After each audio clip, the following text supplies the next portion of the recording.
दोस्तों, मैं हूं डॉक्टर CL रावत। तो मैं होम्योपैथिक फिजिशियन हूं। दोस्तों, जो हमारा आज का टॉपिक है वो है अर्थराइटिस पे। दोस्तों, अर्थराइटिस का मतलब जोड़ों का दर्द, चाहे घुटने का दर्द हो, चाहे कंधे का दर्द हो, या किसी भी जोड़ का दर्द हो। दोस्तों, बेसिकली अर्थराइटिस जो है वो 3 तरह की होती है। सबसे पहला और सबसे लेस कॉमन है वो रूमेटॉइड अर्थराइटिस है। जो काफ़ी कॉमन है वो है गाउटी अर्थराइटिस, गठिया का दर्द। और जो सबसे ज़्यादा कॉमन है, जो हर किसी को मैं देखता हूँ, वो है ऑस्टियोआर्थराइटिस। तो दोस्तों, थोड़ा सा बता देता हूँ आपका रूमेटॉइड अर्थराइटिस के बारे में। दोस्तों, रूमेटॉइड अर्थराइटिस जो है वो एक ऑटो इम्यून डिसऑर्डर है। इसमें आपकी बॉडी का डिफेंस सिस्टम जो होता है वो ही आपकी मतलब सेल्स को या आपके टिश्यू को अटैक करेगा और उसको डीजनरेट कर देगा, जिसकी वजह से हमारे शरीर में, हमारे जॉइंट्स में पेन चालू हो जाता है। और दोस्तों, इसका जो पेन होता है वो हमारे जॉइंट्स में, यानी फिंगर जॉइंट्स में या रिस्ट जॉइंट में सबसे पहले देखा गया है। उसके बाद में दोस्तों हाथ के दूसरे जो है मतलब हिस्सों में जाएगा। और इसका मतलब रूमेटॉइड अर्थराइटिस का ज़्यादातर जो जॉइंट्स में पेन देखा गया है वो हाथों पैरों में होगा। ये मतलब ये कमर अमर या रीढ़ की हड्डी पे, इन पे बहुत कम देखा गया है। दूसरी चीज़, बहुत से लोग सोचते हैं कि रूमेटॉइड अर्थराइटिस जो होती है वो मतलब सिर्फ जोड़ों में होती है। तो दोस्तों, ये भी बिल्कुल सच नहीं है। रूमेटॉइड अर्थराइटिस जब आगे के स्टेज में जाती है, अनट्रीटेड स्टेट में जाती है, तो वो हमारे स्किन को, हमारे लंग को, हमारे हार्ट को, हमारी किडनी को, हमारे नर्वस सिस्टम को, हमारे बोन मैरो में, किसी भी ऑर्गन में हो सकता है। उसमें भी वो पेन कॉज कर सकता है, उसमें भी वो फेलियर कॉज कर सकता है, उसके फंक्शन को बाधित कर सकता है। तो ये रूमेटॉइड अर्थराइटिस दोस्तों बहुत ही खतरनाक डिसीज़ है। इसको आप जो है किसी अच्छे फिजिशियन के टच में रहिए। एलोपैथी में इसका वैसे कोई इलाज नहीं है, बहुत महंगी महंगी दवाइयाँ हैं, लेकिन इलाज के नाम पे कुछ नहीं है। होम्योपैथी में इसका बहुत अच्छा इलाज है, बहुत अच्छा दोस्तों। इसका सिम्टम बेस पे बहुत अच्छा ट्रीटमेंट है। अब दोस्तों, दूसरा जो इसका इलाज है, दूसरा जो इसकी टाइप है वो गाउटी अर्थराइटिस। दोस्तों, गाउटी अर्थराइटिस का मैंने एक सेपरेट वीडियो बनाया है, आप उसको देख सकते हैं, यूरिक एसिड के नाम से मेरे वीडियोस में मिल जाएगा। पर मैं फिर कुछ थोड़ा सा बता देता हूँ। गाउटी अर्थराइटिस में ब्लड में आप देख सकते हैं, जैसे कि रूमेटॉइड अर्थराइटिस है तो ब्लड की आप इन्वेस्टिगेशन कराएंगे तो एक RA फैक्टर की जांच कराएंगे, उसमें आपका RA फैक्टर बढ़ा निकला तो समझ लीजिए आपको रूमेटॉइड अर्थराइटिस है। इसी तरह गाउटी अर्थराइटिस में आप देखेंगे कि आपका यूरिक एसिड के लेवल अगर 6 से ऊपर है या 7 से ऊपर है तो आप समझ लीजिए आपको यूरिक एसिड की प्रॉब्लम है, आपको गाउट हो सकता है, आपको गाउटी अर्थराइटिस हो सकती है। दोस्तों, गाउटी अर्थराइटिस के भी सिम्टम उसी के जैसे हैं। इसमें आपके फिंगर जॉइंट में सबसे पहले ये भी आता है, रिस्ट जॉइंट में, नीज जॉइंट में, आपके सर्वाइकल के प्रॉब्लम में बहुत ज़्यादा चक्कर से आने लगते हैं अगर आपको सर्वाइकल की दिक्कत है और आपका यूरिक एसिड बढ़ा हुआ है। आपके घुटनों में अगर यूरिक एसिड बढ़ा हुआ है तो घुटनों में भी खट खट पेन क्रैकिंग साउंड आएगा, टक टक खट खट जैसी आवाज़। और प्लस बैठ के उठने में, चलने में स्टार्टिंग में बहुत दर्द होगा आपको। ये है गठिया की प्रॉब्लम। दोस्तों, गठिया का बाकी मैंने बहुत सी चीज़ें बताई है कि यूरिक एसिड क्यों बढ़ता है, क्या नहीं है, वो सब मेरे वीडियोस में आप देख लीजिएगा। दोस्तों, जो मेरा अगला है वो है ऑस्टियोआर्थराइटिस। दोस्तों, ऑस्टियोआर्थराइटिस एक क्रॉनिक प्रोग्रेसिव डीजनरेटेड डिसीज है। क्रॉनिक का मतलब हो गया कि वो काफ़ी लंबे समय से आपको परेशान कर रही है, जल्दी ठीक होने वाली नहीं है। प्रोग्रेसिव का मतलब है कि एक बार ये जब बढ़ती चली जाती है तो रिटर्न फेज में बहुत मुश्किल में आती है। एज रिलेटेड ये डिसीज है, ओल्ड लोगों में ज़्यादा होती है। और डीजनरेशन का मतलब होता है दोस्तों, जो हमारा जॉइंट होता है, मसलन ये 2 हड्डियां हैं, ऐसे आपस में मिल रही हैं, तो इसके ऊपर एक कुशन लगा होता है जिसे हम लोग कार्टिलेज बोलते हैं। और इस जॉइंट के पूरे सिस्टम में बीच में फ्लूइड रहता है। तो जब हम मोशन करते हैं, हम जब चलते हैं, तो हमारा वो कुशन से कुशन थोड़ा सा टकराता है, लेकिन जो वो साइनोवियल फ्लूइड होता है, जो फ्लूइड भरा होता है, जिसे हम लोग आम भाषा में ग्रीस बोलते हैं, आम पेशेंट उससे कहता है डॉक्टर साहब मेरी ग्रीस कम हो गई, तो वो साइनोवियल फ्लूइड की बात कर रहा होता है। तो साइनोवियल फ्लूइड उसको इतना चिकना, इतना लुब्रिकेशन बनाया रहता है, तो जिसकी वजह से उसमें घर्षण नहीं होता, जिसकी वजह से आप आसानी से मूव कर सकते हैं बिना पेनफुल के। अब दोस्तों, अब आती है कि इसके क्या क्या कारण हैं, क्यों ऐसा हो जाता है और क्या ऐसी चीज़ें हैं। तो दोस्तों, अर्थराइटिस के बारे में, अर्थराइटिस को दोस्तों सिम्टम रह गए हैं। दोस्तों, मैंने इसे रिटर्न करके रखा हुआ है मैं आपको बताने के लिए कि कोई पॉइंट वाइज चलो।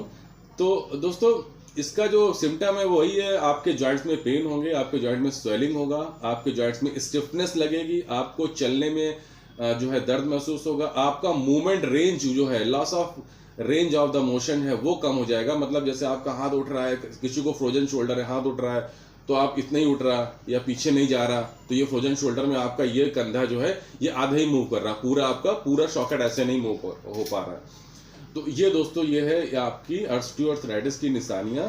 जिसको भी दोस्तों ऑस्टियोआर्थराइटिस की शिकायत हो वो अपना कैल्शियम, अपना विटामिन D3, यूरिक एसिड ये सब चेक करा के रखे।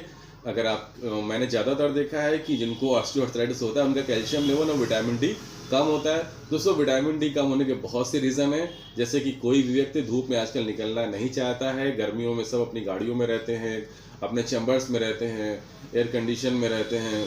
तो इस वजह से आजकल मैंने अपनी जितनी रिपोर्टें देखी हैं उसमें सारी रिपोर्टों में, ऑलमोस्ट सारी रिपोर्टों में विटामिन D कम निकला है। तो आप विटामिन D के सैशेट ले सकते हैं, धूप के द्वारा विटामिन D बढ़ा सकते हैं। दोस्तों अब आ जाते हैं इसके जो है क्यों होता है, इसका कारण क्या है। अच्छा दोस्तों, फिजिशियन का क्या गोल होता है? आर्थराइटिस का ट्रीटमेंट जब कोई फिजिशियन आपको करता है तो उसका सिर्फ इतना गोल हो जाता है कि आपके जो रेंज ऑफ मोशन है वो बढ़ा दे, आपका जॉइंट का मेंटेनेंस जो है वो सही कर दे, आपका जो है आपके जॉइंट को इम्प्रूव कर दे, उसको मेंटेन कर दे, उसके दर्द को कम कर दे, उसकी स्वेलिंग को कम कर दे, जिससे आपका जो डेली रूटीन है वो अच्छा से हो सके। एक गोल, एक फिजिशियन का गोल इतना रहता है। अब दोस्तों आता है इसके कारण। तो दोस्तों उसका सबसे बड़ा कारण तो देखा गया एज रिलेटेड है। जो लोग जैसे जैसे 40 के जैसे पार होते हैं तो हमारा कार्टिलेज धीरे धीरे वो घिसने लगता है, डिजेनरेट होने लगता है, वियरिंग डाउन होने लगता है। तो उसमें दोस्तों हमारे उस जो कार्टिलेज आपका डिजेनरेट होगा तो फिर दोस्तों रगड़ फिर पड़ेगी और आपको मूवमेंट में दिक्कत आएगी और आपको पेन होगा, स्वेलिंग भी हो सकती है, ये हो सकता है। दोस्तों इसका दूसरा एक बहुत रीज़न है कि मैंने क्या मेडिकल साइंस भी कहती है कि ऑस्टियोआर्थराइटिस फीमेल में ज़्यादा देखा गया, घुटनों का दर्द फीमेल में ज़्यादा देखा गया, मेल्स में कम देखा गया है। अब साइंस में तो ऐसा कुछ ऐसा बताया नहीं है कि क्या ऐसा है, लेकिन मेरा ऐसा मानना है कि फीमेल जो होती हैं जब घर में होती हैं तो उनके फिजिकल वर्कआउट थोड़े कम होते हैं शायद, और वेट उनका गेन ज़्यादा होता है। तो जिन लोगों का वेट ज़्यादा रहेगा, फिजिकल मूवमेंट कम रहेगा, उनको आर्थराइटिस पकड़ सकती है। जैसे मान के चलिए कि मैंने अपने क्लिनिक पे देखा है तो जोड़ों के दर्द के मेरे ख्याल से अगर 5 पेशेंट आते हैं तो 1 पेशेंट जेंट्स रहेगा, 4 फीमेल्स रहेंगे।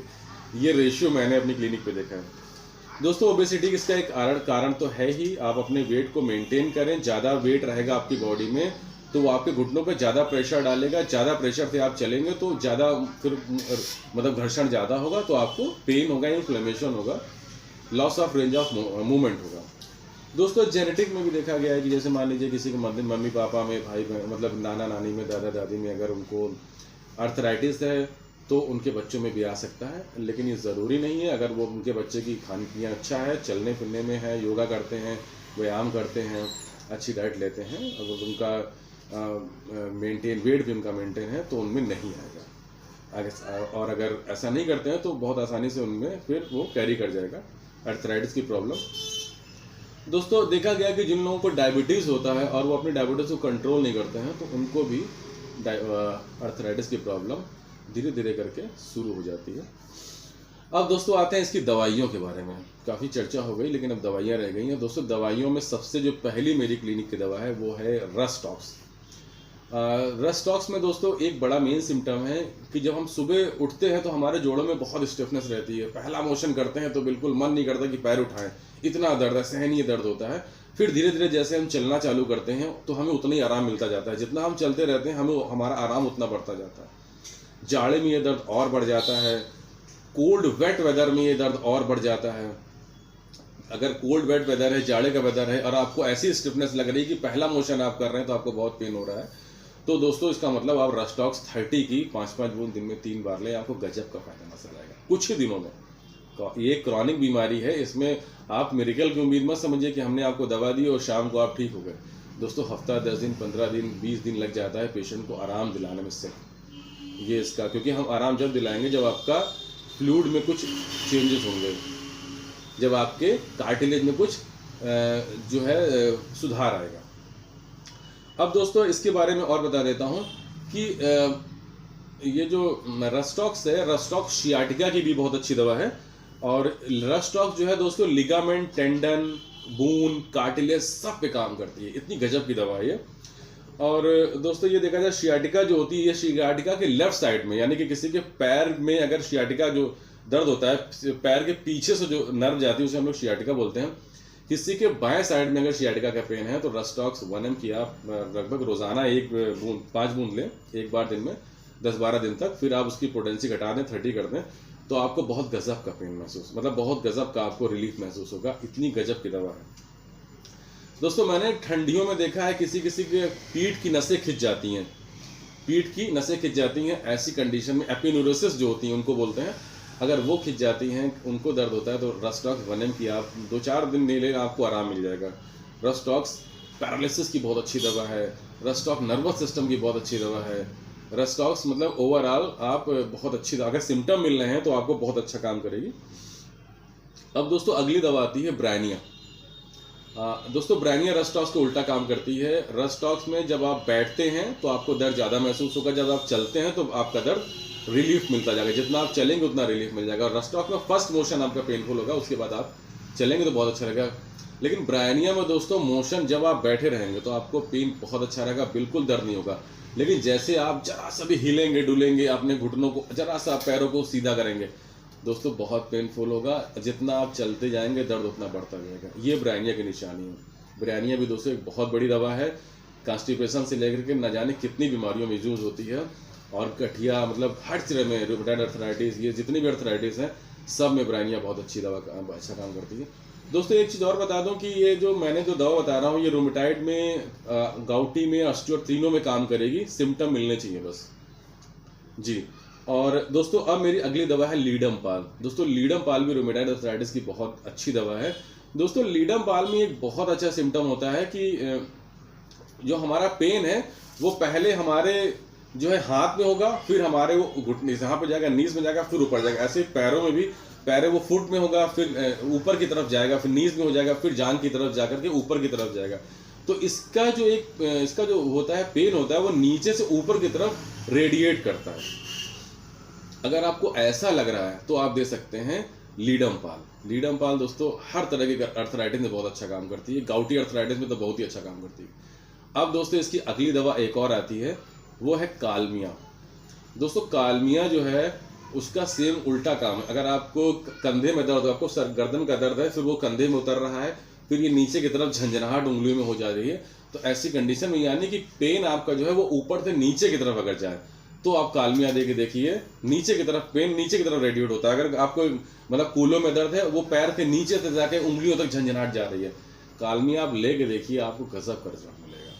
ये इसके पिन पॉइंट है दोस्तों ब्रायनिया के बारे में मेरे ख्याल से केंट साहब ने 20 पन्ने लिखा है, तो इतना तो कोई बता नहीं सकता, सिर्फ 2-2 पॉइंट बताना है।